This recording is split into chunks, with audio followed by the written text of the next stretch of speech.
A word that came to my mind preparing for this was unbecoming and unlearning. I measured my worth by my output, like hustle culture. I bought into it, I fed into it. I think I just told myself a lot of lies. I was like, oh my God, who am I? Who am I without what I'm producing, without what I'm doing in society? And do I like this person? It really sounds like you've been asking yourself the tough questions, right? Like, do I like myself as a human, not as senior director at XYZ company? We drive ourselves to the ground before we rest. It's like we think that rest needs to be earned. I need to move my body every day. I need to write in my journal every day. I need to do something for my body, something for my spirit, and something novel or new. I need to go collide with the world. You need to incorporate rest. It is so important. Why am I making healing a to-do? My healing is not a product. We are not products. We gotta write our version of success. How can I have a slower and steadier life? How can I have autonomy and sovereignty, freedom, and manage my own time and do things I love? And when I do work, how can I...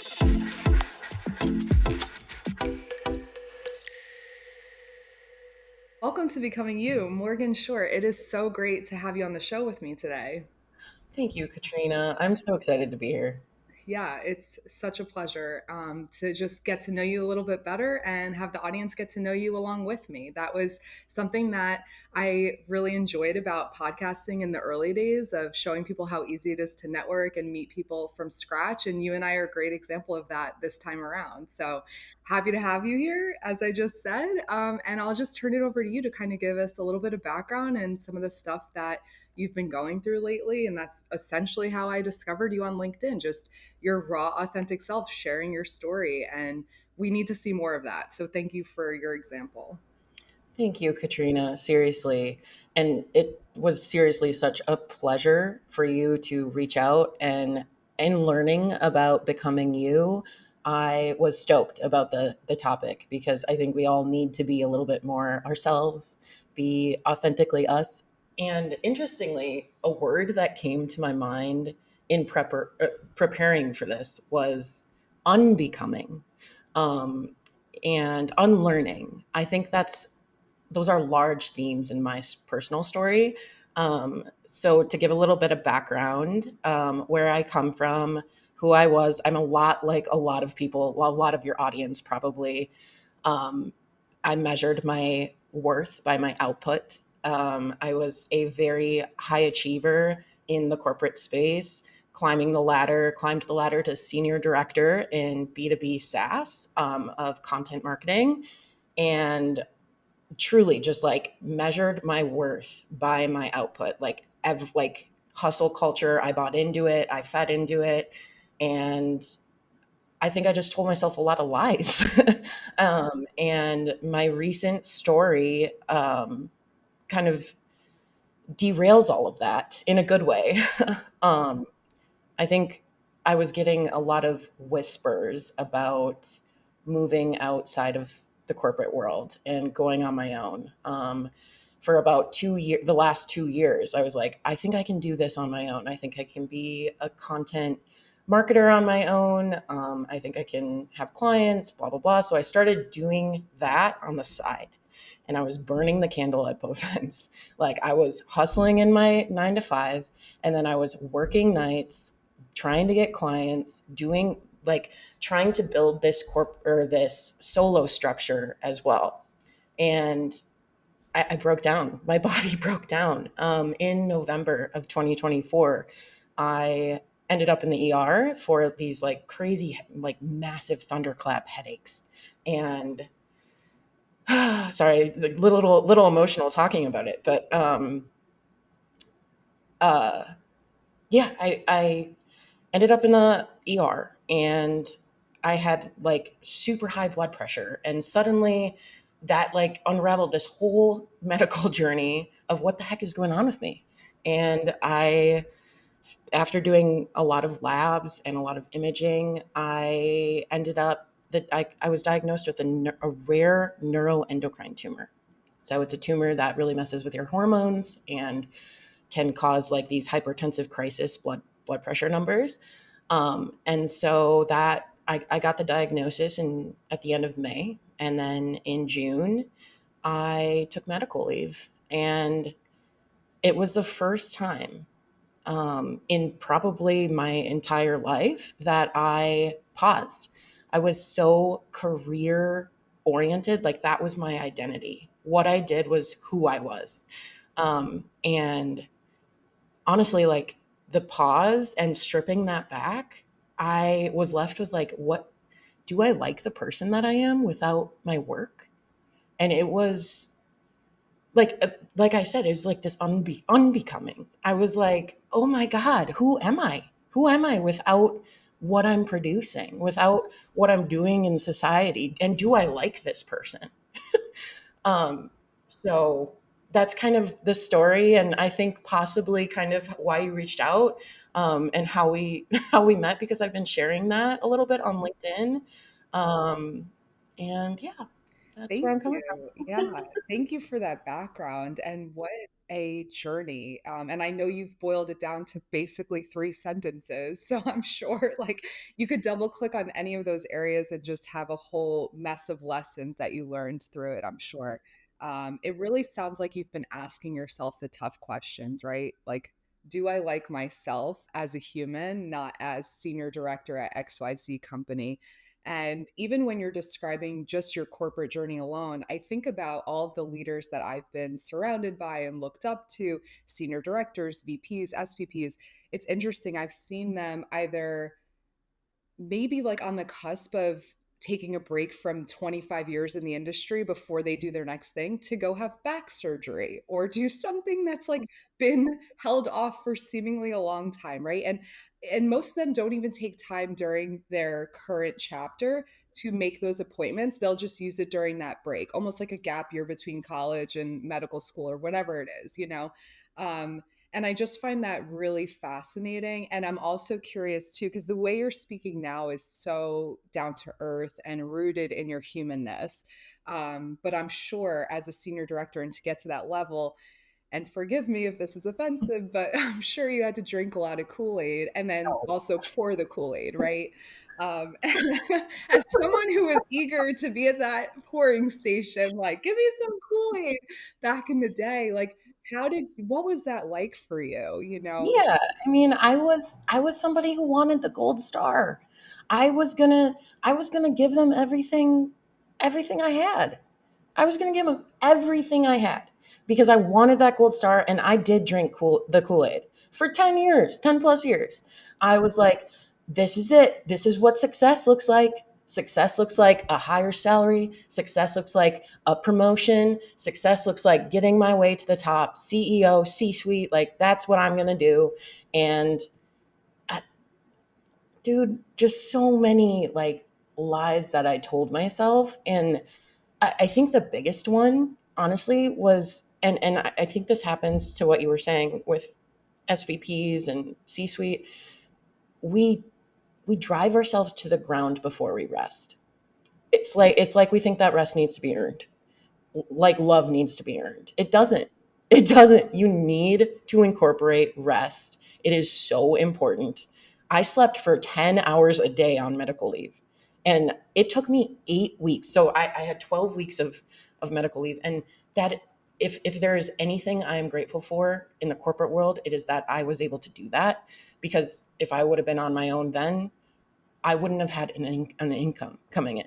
That is the scary thing about going solo. I am now solo, by the way. I don't know if I mentioned that, but No. I quit my corporate job. So you went on medical leave. How long after medical leave then did you quit? 'Cause you only went on in May, which right now, as we're recording this, is only a few months ago. Yeah.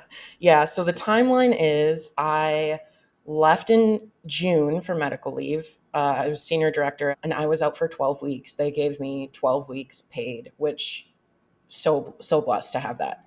And then I went back for one day, and the next day I quit. I put in my 2 weeks. Mhm. Hmm. Um, It was that obvious to you, like, this isn't it anymore. yeah, yeah. The pause really put things into perspective for me. It really did. It really did. I just there were some things going on at that company that made it a really hard place to be honest. You know, like it was, there They were lots of usually do. layoffs. There were lots of layoffs. It was high pressure job. It felt really urgent. Everything felt urgent. Everything felt like a fire drill. And it took me 8 weeks for my nervous system to regulate on medical leave. I here's the most insane thing about medical leave. The first couple of weeks, I was like, okay, it was like I was trying to hack my day, and like healing became a to do. I was like, okay, this is my job on medical leave is I need to move my body every day. I need to write in my journal every day. I need to do something for my body, something for my spirit, and something novel or new. I need to go collide with the world. Why am I making healing a to do? My healing is not a product. Like we are not products. So it really was wild. So yeah, I think the big thing is like to your audience is give yourself rest, and it does not need to be earned. It does not need to be earned. Yeah, yeah, it's not a nice to have, it's not special treatment, it's the reality. If you can't pour from an empty cup and all of that, like if you don't take care of yourself first, you have nothing to give. Like you won't be able to be your best at your job anyway, which is the goal, right? Like that's why you're spinning your wheels because you are trying to be so good at your job, but you can be even better if you just stop for a second, and do something that really nourishes your spirit and your body and your well-being. Even something like this, Morgan, like getting to talk with you is filling my cup. Whereas, you Mm. know, like I I know love you're this. a host too. Like you have your own podcast. Like you can relate being on this side of the table. It's like you just feel so inspired, getting to hear your guest journeys and having people say yes to being on the show is just so validating. I love this show. I think what you're doing is amazing, Katrina. Thank Doing you. it, and you're such a good host. I feel very held right now in this Oh, good. space. Yeah, that's definitely the goal. It's a safe space for sure. And my this is my approach to networking. It's like, how do we build a one-to-one connection? Like, I really truly believe first, you can learn something from everyone you meet, but second, everyone is worth having this sort of conversation and holding this sort of space. We just happen to be recording it because, again, I wanted to give people a template. First off, for you, like you don't need to have the same identical conversation with 100 people. 100 people can watch this and now know you the way I know you. But two, like I want people to see you don't have to be so scared to talk to someone who had senior director in their title, at one point. And I think so many people don't know how to talk to people as humans. They just think about who are they in the world, and then that creates a barrier, a barrier to intimacy and to getting to know one another. And largely, when we meet somebody, the first thing we say is, "What do you do?" instead of "Who are you?" And that's our identities. It really is. I am here to kind of like break that.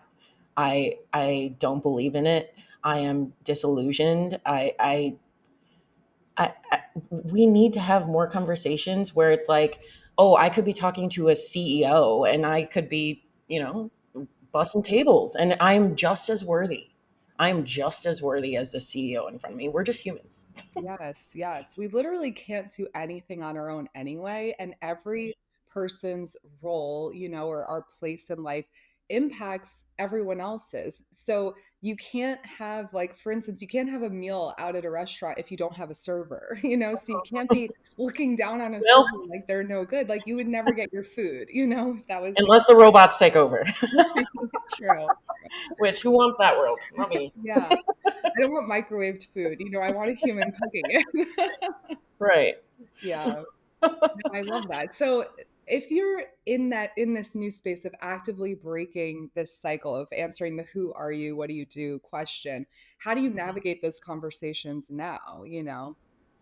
I mean, like this, like just showing up and being as honest as I possibly can, and stating that, hey, we're all in this weird society, like stating the obvious. Why are we introducing ourselves this way? Why Right. why is this who like what we have decided to do? Like, oh, this is who I am. It's my job. who I am as an aunt, who I am as a sister and a daughter and somebody who's passionate and creative and who loves art and who loves having conversations like these, who loves asking like random icebreaker question. Like I love dinner party questions. Like don't get me What's started your on those. favorite? Yeah. I have a note on my phone of dinner party questions, and I'm gonna read it so I don't butcher it. Okay, cool. So here's the list. Look at this. I love that. Literally love it. If you had to pick a body and blood, like Jesus, to represent yourself, what would it be and why? Oh my God. I'm dead by that question. Isn't that crazy? Like, what is your body and blood? Like the same way it's bread and wine? Yes. Okay, yes. So do you have your answer ready? I mean, you've known of this question already, so you've had a little more time to prepare than me. My body would probably be just like a hearty pasta, you Mm, know? yeah. Okay, cool. Or actually, you know what? Ranch dressing. Oh, another liquid. Maybe that's my blood. Yeah. Anyway, I'm derailing this conversation. No, you're great. I love it. And I think it's great too because it speaks to like how does the brain interpret the question and then answer it. And as someone who grew up Catholic, I kind of took that question more literally and meaning like the representation of the body and blood is like this is going to give you, divine afterlife or whatever. And I'm not Catholic anymore, so I'm paraphrasing now, but the way that you answered it was literally like, okay, if we're substituting bread and wine, what are we putting in those places, like a solid and a liquid? And I was thinking more like, what is part of my essence that if I were to give that to someone else, that would make them whole and complete, Because that's See, kind this of is like, the magic. This is the magic of dinner party questions is even just seeing how we interpreted that differently. It's just like this, it's this nuance and this depth, and it like really helps us get to know each other. Not like dumb icebreaker, what's your favorite color? right, right. Like there's there's something to be said about having a good prompt question like that and then seeing how somebody responds. Yeah. And I think more networking events need to have some of that structure in place because you do need a little bit of guardrails when you are bringing together a bunch of strangers who don't know each other, right? And I just saw a post on LinkedIn about introverts that go to networking events and they leave like, and they don't feel like they made any real connections. The event wasn't very memorable, because it didn't have any structure in place. But questions like that kind of literally are a pattern interrupt, right? They bring expectations and they make you laugh because you're like so uncomfortable, but you're like, okay, I'm going to put myself out there and figure out how I'm going to answer this question. And then I'm not going to be afraid that my answer looks different than someone else's, or the way I got to that answer looks different than someone else's path. Like, that's what we need to be embracing more. How often are we just copycatting our way through life so that we can fit in, and that people don't judge us and we can acclimate faster? I don't buy into that at all. And I feel like by being my authentic self, I find my real right people, and my real right people are not ones who think identically to me. They're ones who let me be who I am, with no judgment. Yeah. And no fear that society's going to come down on both of us and judge and ridicule us. Like, that's not a world I want to live in. And I love that you pointed out the kind of chance that we all have to rewrite the way that society is structured. Like, I look around and I just kind of sometimes accept the fact that this is the simulation someone created for us years and years ago, and we're all part of it, and humans can only do a set number of things because that's what's been written in the stars for us. And maybe if we were on a different planet and started a new ecosystem, it would look different. But in this one, it's revolved around money and jobs. Mhm. And I love that you're like, no, I'm not going to feed into that anymore. And I'm going to do my little part, or you're going to do your little part to rewrite that and change the script and the narrative. So tell me more about that because you're kind of, starting a new chapter. And a lot of people can follow suit with you, but that's not the norm. And if they don't hear it, they don't even know where to start. I think we just have a lot of limiting beliefs and unwritten rules, and bless our parents. They did the best that they could, and they taught us the rules, and we wanted to do well by them. We want to do well by our parents, and then we're taught these rules about society. Get a good job, make money, um, all of that. It's these shoulds, and I think like it took me a while to pause. It took me being on medical leave to hear what I was saying to myself. I could not go out on my own. I was trying for 2 years, and I kept saying, I need the 9 to 5. I need the salary. I need the benefits. Um, it's security. Dude, you could get laid off tomorrow. It's a false sense of security. It took me a long time to wake up and realize that I can do whatever I want with my life. And no one's like coming to save me. No one's coming to like say, Morgan, you should probably do this. No, I like am the ruler of my life. And you have the ability to go out and manifest the life that you want. And it starts by stripping down the lies that you're telling yourself. Do you really need that income? Yeah, well, probably you have to survive. But do you need it from a 9 to 5? Do you need it in a W-2? Or maybe you could go do it yourself. Why not you? Why not you? Other people do it. And like I kept waiting for like the perfect time. Like, oh, if I have this much money saved, if I make it to the end of the year, if I have this many clients, the perfect time never comes. The perfect time is God's timing.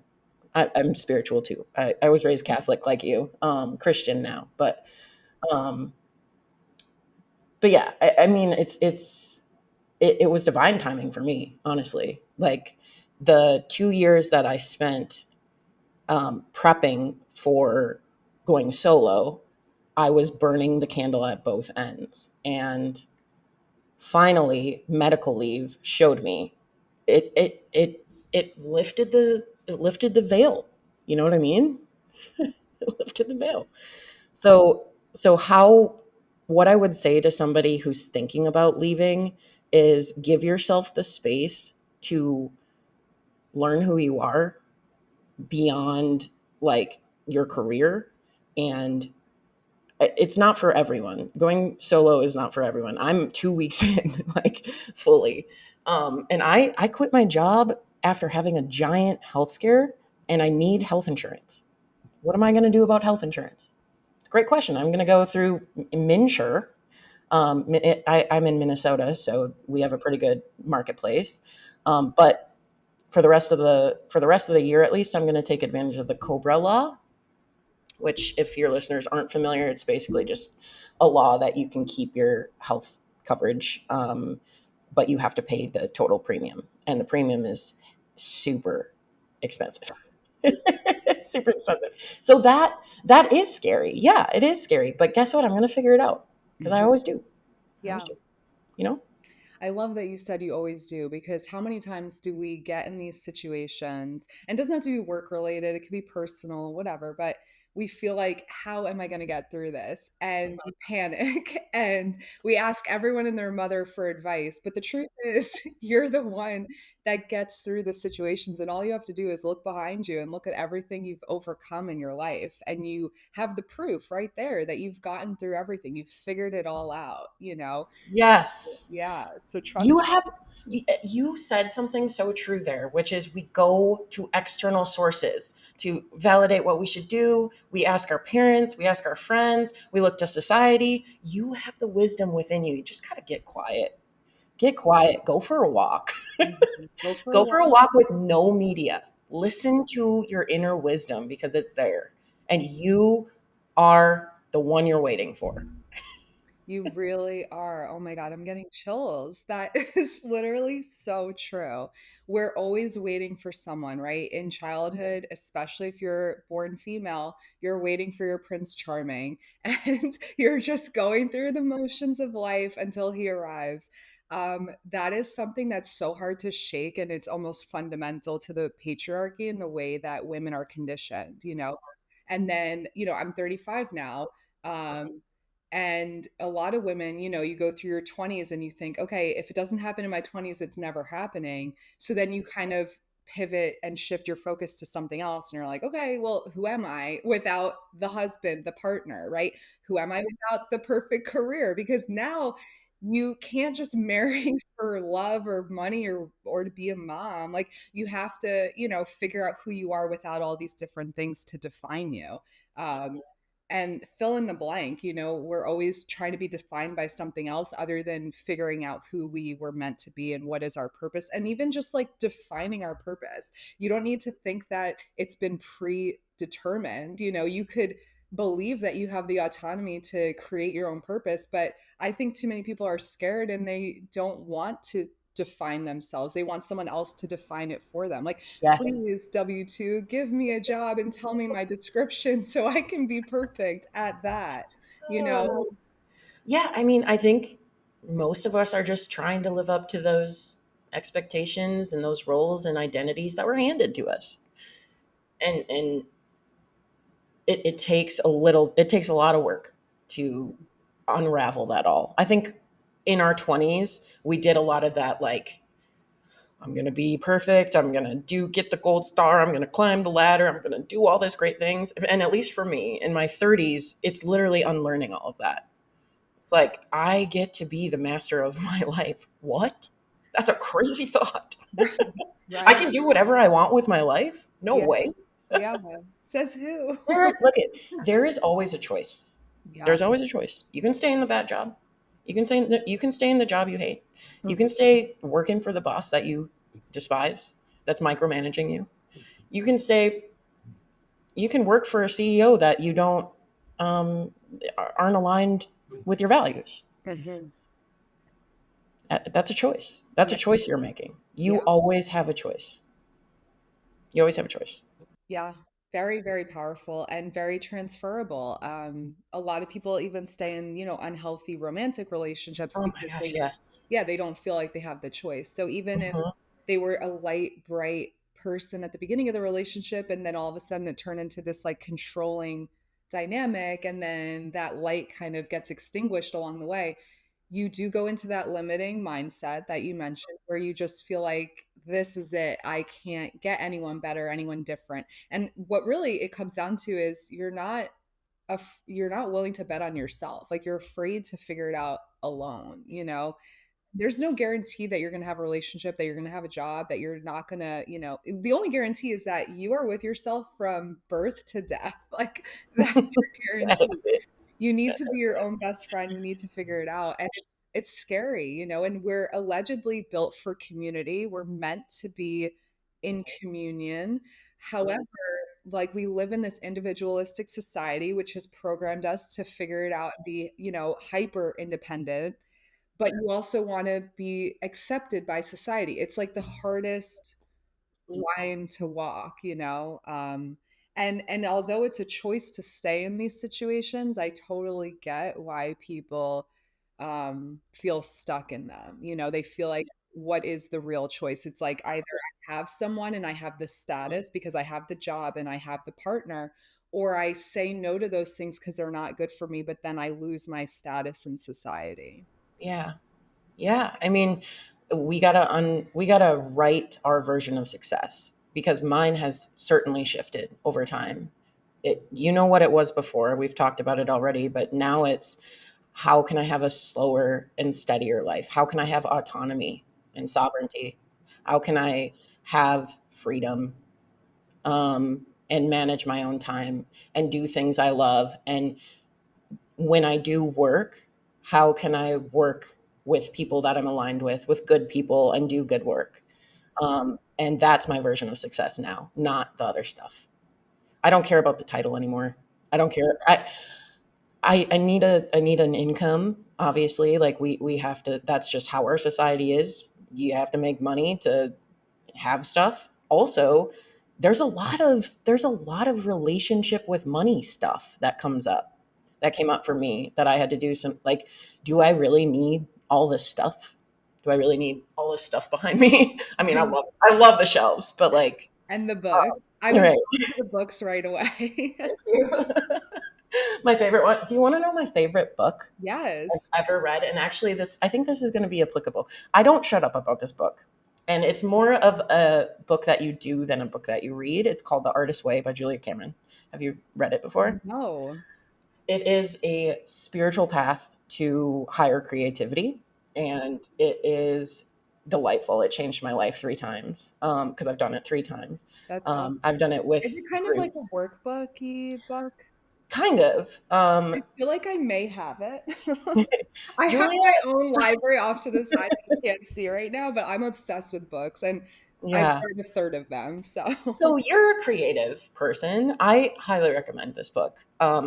You sign a contract at the beginning, and there are two main tools. Morning pages, which is just like you wake up and you do 3 days of longhand writing, or 3 days, 3 pages. Excuse me. You do 3 pages of writing, and um, it's just like flow of consciousness, like whatever. Just get it down on paper.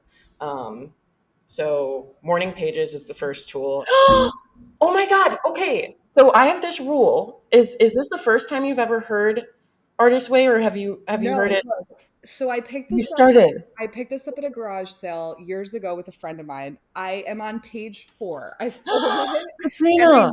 I never kept reading it. So But I yeah, have this rule that if something comes up 3 times in my life, it is a sign that I have to look into that thing. It's okay. meant for me. So This is if it comes up again, yeah, right. so Right. so Julia has 2 tools, and they're really good for any creative person.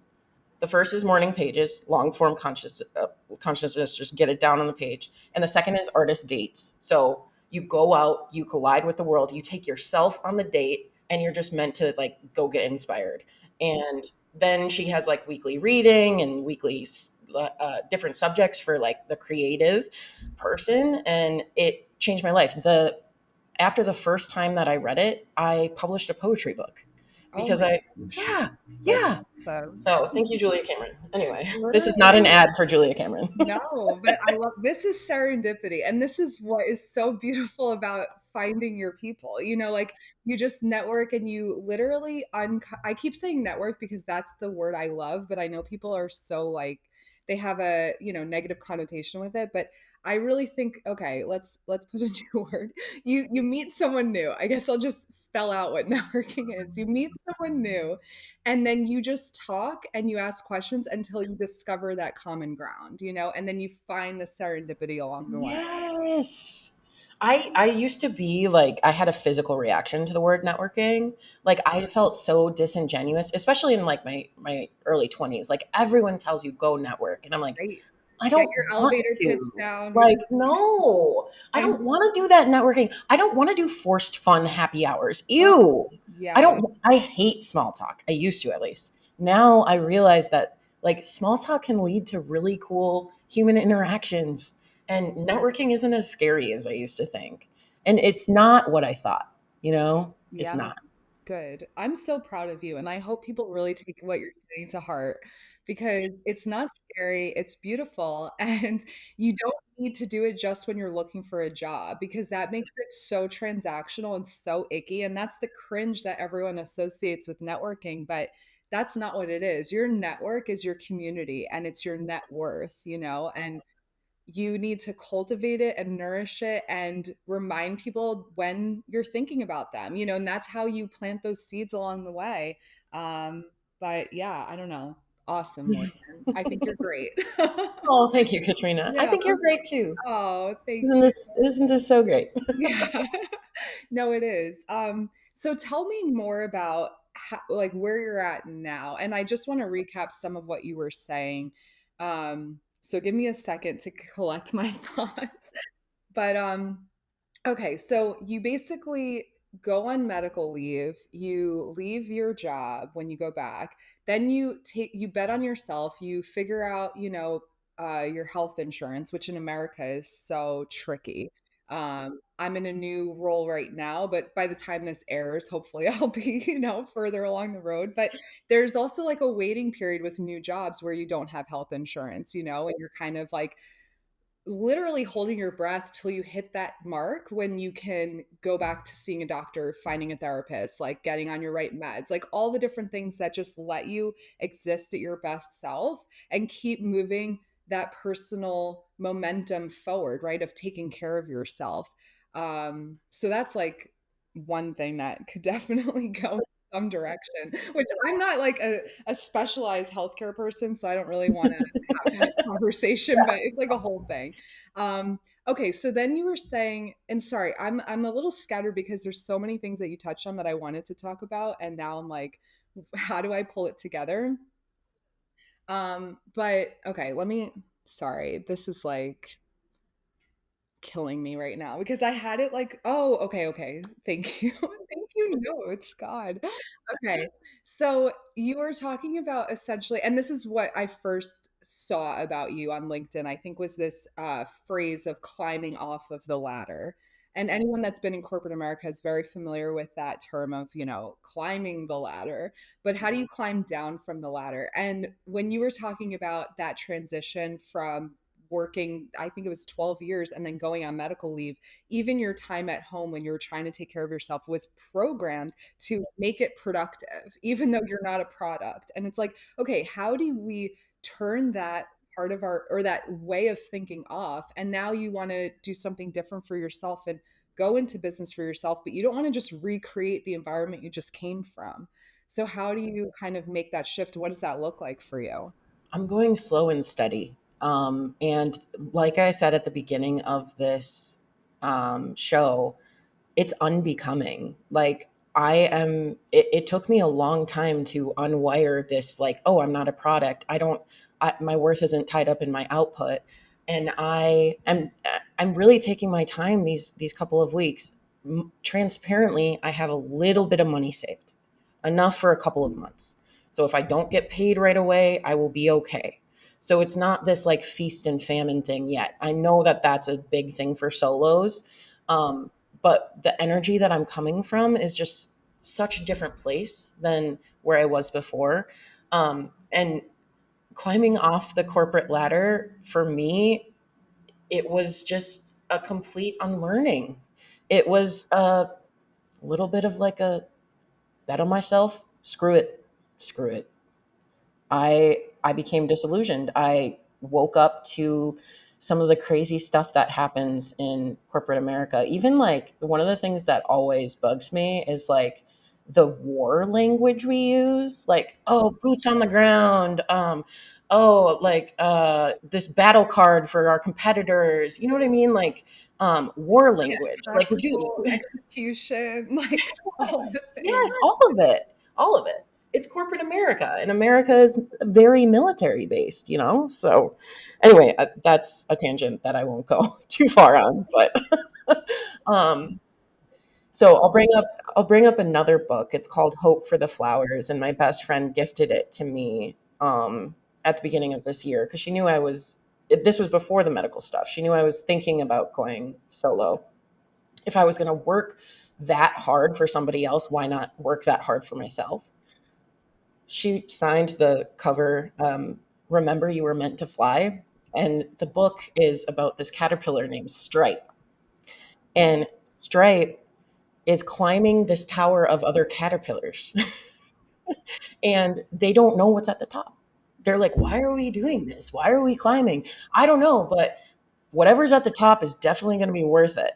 And then there's another caterpillar named Yellow, and Yellow chooses a different path. She chooses the bath or the grass, and she does a metamorphosis and she becomes a butterfly. And like that book, just like it's actually crazy what we do. It's a little bit insane. It's a little bit insane. What are we doing all of this for, you know? So that's where I would start with. I resonate with butterflies so much. They're so symbolic. You think about the butterfly effect, and like butterfly flaps its wings on one part of the world and there's a tsunami on the other, or the fact that as a butterfly, as that caterpillar in your example is in that chrysalis and forming that cocoon and growing within it, if you want to try to help it fly faster, there's like this impulse, right, to break it open as it's struggling. But the truth is, if it doesn't break free it for itself, it will never be strong enough to fly, and those wings will never work. And it's the same in our life when we meet people who are struggling, and it's that need to help them and save them from themselves. But then we're really just enabling them to stay in that cycle and that pattern. They're never going to develop the skills that they need to really stand on their own. And that's the same for ourselves, right? Like if we're constantly trying to get bailed out of our situation and complain our way through the struggles, we're never going to just swallow our pride and bite the bullet, another, military term, I guess, and deal with the crunchiness and just see what are we capable of on the other side. Right now it may feel really challenging, but if we commit to ourselves, we'll be so surprised what we can, accomplish for ourselves on the other side.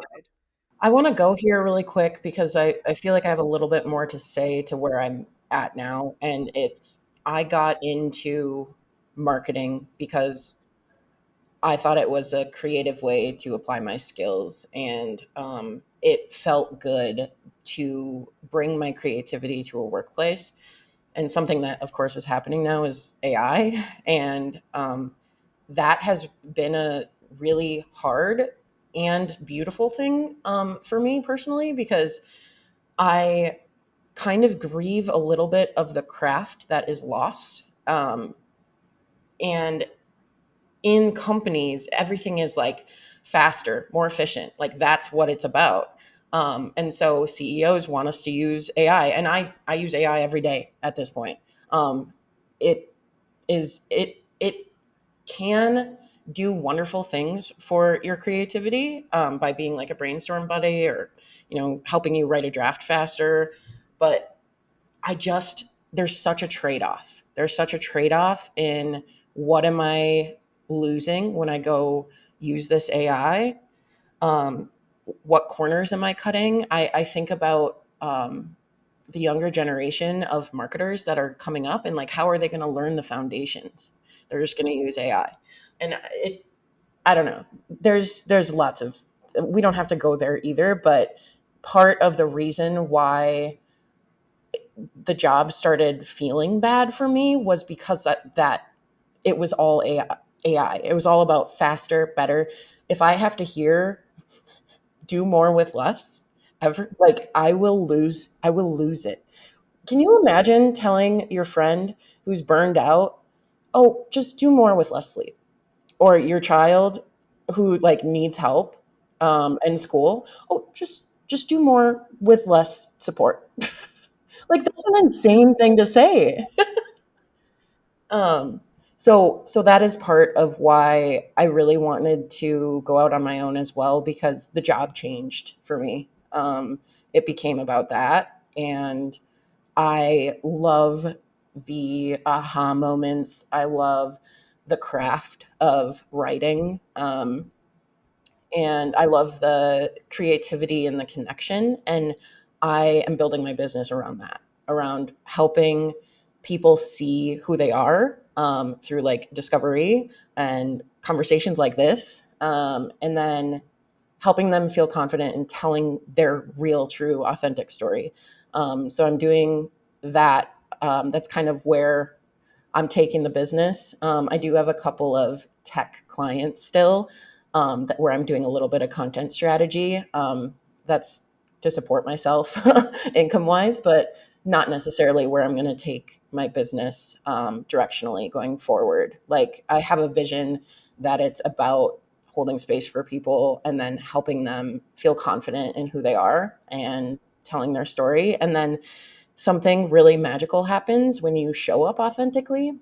You start attracting the right people, you start attracting your dream clients. And that's what I mean when I say calling what's unmistakably yours, because when you start showing up as who you are, you're going to attract your dream life. You're going to have your dream life. And I really believe that. I believe that we all can do that as long as we show up as exactly who we are. Thinking about that, so you were saying you basically have these tech clients, who are going to kind of support you from the financial side, but you have a dream client in mind who's going to take you down that path of fulfillment, let's call it. What does that dream client really look like for you? Do you have it in mind already, or is it something that will evolve over time? I think it will evolve over time, but I do have a vision of who it is right now. A it's a woman because I love working with women, and she is a solo entrepreneur as well. Maybe a creative, that would be especially exciting. Somebody like a um, video agency owner or a photographer or something like that, who has felt like they don't want to be seen, who has kind of hidden, who has not stepped into their full expression, but is wildly talented and deserves to be seen. That is probably my ideal person that I want to work for and work with, and just help them see the light that's in them. I just said that out loud for the first time, so I'm kind of like having a moment. But Good. Have thanks it. for asking me that. Yeah, no, you're very welcome. And I liked that you were even touching on, kind of the foundation of marketing versus the AI shortcuts, and how, the new generation is basically getting the graphing calculator without ever learning how to do long division, on Oh, paper. that's such a good analogy. Yeah. You had kind of paraphrased your quote, and I wrote it in my notes because I didn't want to mess it up.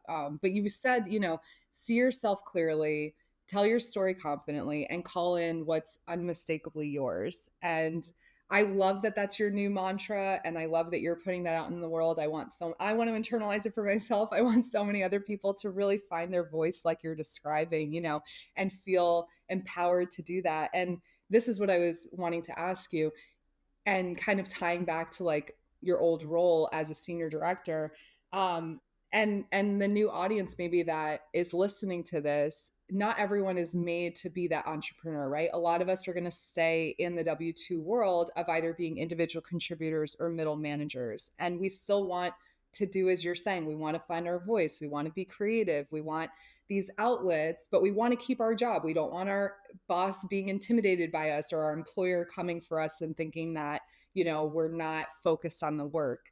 Um, how would you kind of like take that perspective and speak to those people? And I know as a former leader in that environment, you know exactly who I'm talking about. So you can imagine those folks or imagine new folks.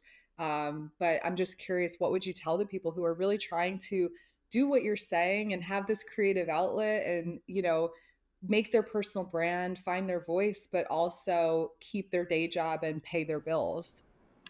I think it starts with just showing up. Obviously, there's a little bit of filtering that comes when you have a 9 to 5. I did it. I am a podcast host too, and I had a whole mantra. So the title is "Art is the New Wall Street," and it was really about like we have this Wall Street mentality. That's what success is. Creative. I'm getting off base, but um, I wasn't fully stepped into myself. I started building my personal brand while I was still in a 9 to 5.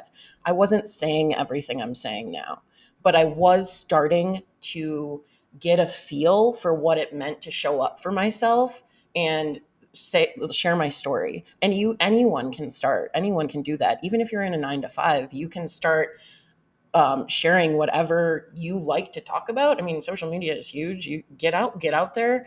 Um, be there's this thing that happens. I have another client who I'm starting to do some like LinkedIn strategy for them around how he's going to show up on LinkedIn, and he hasn't been active on LinkedIn because he's worried he's going to come across as cringy.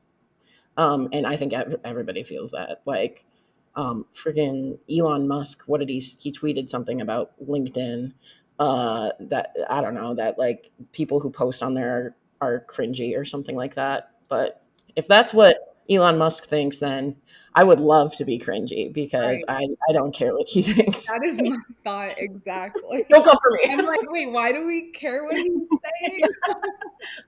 Okay, so to go back to your question, what I would say to somebody who's still in a 9 to 5 who wants to see themselves clearly and tell their story confidently is you don't have to tell the whole story to still be authentically you. You can start sharing pieces of it and getting your feet wet around what it feels like to show up and be seen.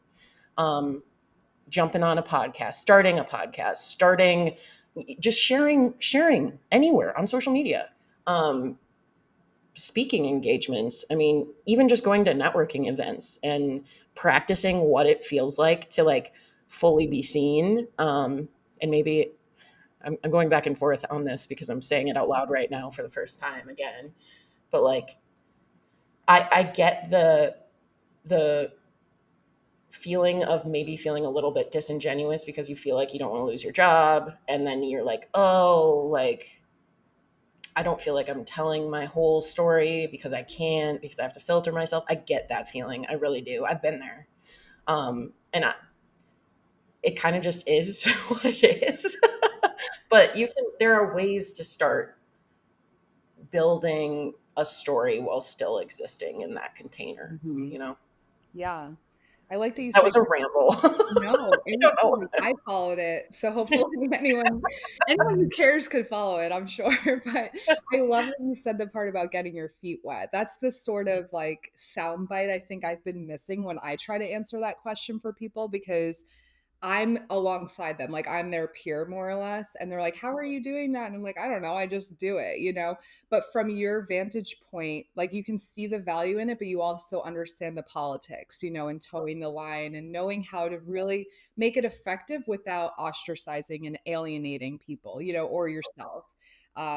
Yeah, and the bigger picture here is that we're still in community, you know, and we need to coexist, so the goal is not to come guns blazing, you know, for another militant term, but like that's not the goal. The goal is just to how can you be both? How can you coexist within yourself, you know, and integrate these sides without feeling like you have to hide? Yeah. Yeah, exactly, Katrina. Exactly. Awesome, Morgan. Well, thank you for all of that. I finally got every thought and question I had in my head out, so no more like panic of like I'm gonna forget to ask you something. But is there anything else top of mind or anywhere else you want to take this conversation in this moment? Otherwise, this has been amazing. Just thank you for being the host of this podcast and bringing people on to share their story of who they're becoming. I think it's a wonderful concept for a podcast. And I think what you're doing matters. And thank you for letting people share their story, especially me. That was like so fun. And it's really nice to be on the other side and be interviewed. I haven't done this in a while. So um, just grateful to you, Katrina. So thank Yeah. you. No, it's totally my pleasure, Morgan, and I'm glad that you kind of took the leap to be a guest. I know from my own experience, I was on Jack Wilson's or Jack W's podcast, and it's called "It Pays to Write," which you may actually appreciate because you're literally in that same space. And maybe he'll have you on his show too, so you'll get even more practice. But he's a host as well, so we had that exact same dynamic of like two hosts on a show, and it really just turns into like a back and forth conversation, but it's so interesting being spotlighted in that way. So I appreciate that you were able to be vulnerable and willing, you know, to be courageous and just come on the show and share your story with us. And let me ask questions that may, you know, have you saying things for the first time. I know that's not the most comfortable No, position I to be love that. That was the best part of this too. Like, thank you for asking those questions. It gave me like hearing myself say it out loud for the first time was kind of gave me goosebumps. in. Yeah, yeah, It I was like love that. divine. It's very cool. So And you get to look back on this, you know, and see how far you've come, you know, the next time, which is just amazing because that's such a value I think about podcasts, you know, because it's this moment in time of like, what are yeah. we saying? Where did we start? And then how far have we come since that point in time? You know, when you said these things for the first time in 12 months from now, a year or 5 years from now, like where will you be? You know? I hope I'll be coaching solos. I know. And your dream clients, all these Yeah. women are going to flock to you. I can see it now and I can't Oh, wait for it. thank you. You're welcome. Thank you for seeing it. You're welcome. Oh, this has been such a fun conversation. Yeah, it really What a has. good what a good way to start my Saturday. I'm with you. Yeah, I couldn't think of anything better. So thank you for joining me. I'm glad we made it work, and I'll see you on LinkedIn, I'm sure. Don't be a stranger. You are my most important listener, and I can't thank you enough for spending your time with me. If this content resonates with you, then hit subscribe. Connect with me on LinkedIn, Instagram, and YouTube by following @ConnectorQueen. Thank you for tuning in, and I'll see you again on the next episode of Becoming You.